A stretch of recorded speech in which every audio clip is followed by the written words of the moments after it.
rapport d'autopsie de mon fils dit qu'il a reçu 2 balles. Une dans l'estomac. Pourquoi? Pourquoi t'as fait ça? Pour terrifier ma femme, hein?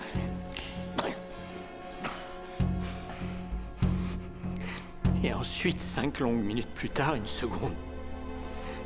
Droite. Toi aussi, tu vas souffrir.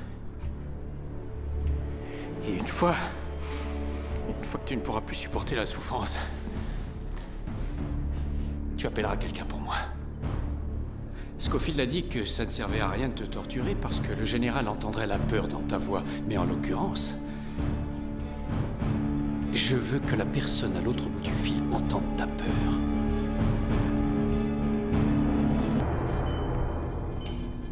Les nerfs les plus sensibles du corps se trouvent ici. C'est pour ça qu'en acupuncture, on ne place jamais d'aiguille à cet endroit, parce que si on stimule la moindre terminaison nerveuse du bout des doigts, même avec une aiguille très fine, ça provoque une onde de douleur insupportable. Alors avec une aiguille de cette taille, enfoncée profondément dans le doigt, on a l'impression d'avoir de l'acide dans les veines. Autre merveille de la physiologie. Le corps humain, en cas de douleur extrême, ralentit ses fonctions.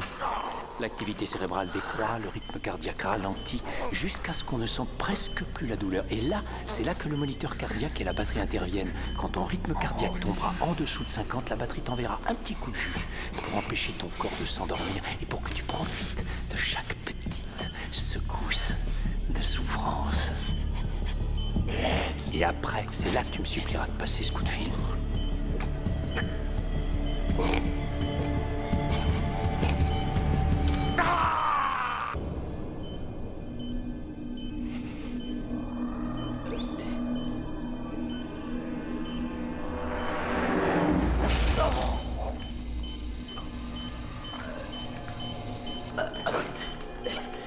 Accepter, c'est primordial. J'ai dû accepter la mort de mon fils. Comme toi, tu dois accepter que toute ta vie, tout ce qui te reste de ta courte, très courte espérance de vie, se limitera uniquement à d'horribles douleurs. Sauf si tu es d'accord pour faire ce que j'attends de toi. Et après, tes souffrances s'arrêteront.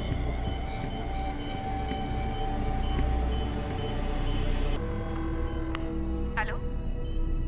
C'est moi. Pourquoi tu appelles?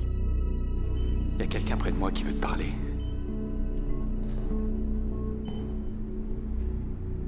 Tu l'appelles par son prénom.